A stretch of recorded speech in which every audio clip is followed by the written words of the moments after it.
Sasabihin ko lang sa'yo na totoo na may shotgun dito. At alam ko paano gamitin yon.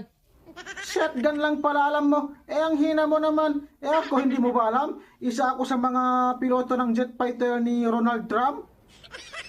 Nagpapakit ka sa akin, no? Nagpapakyut? Paano mo nasabi? Hindi ako nagpapakyut sa'yo. Sadyang cute lang talaga ako.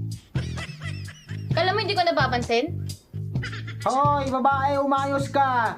Tinamaan ka siguro sa kakyutan ko, no? May gusto ka sa akin? Ano? Ako magkakagusto sa'yo? Bihira lang ako magkakagusto sa isang babae. At sa tsura mong yan, para kang tomboy. Tingin mo ba magkakagusto ako sa'yo? Ha! Ano ka siniswerte? Pilingera. At bakit kung magkakagusto ako sa'yo? Hindi naman siguro masama?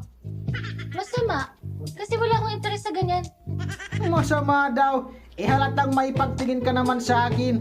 Diretsuhin mo na kaya. Huwag ka nang paligoy-ligoy. Cute naman ako, bakit tayo?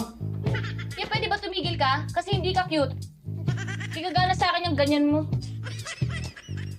Ako, umalis. Mukhang masama talaga.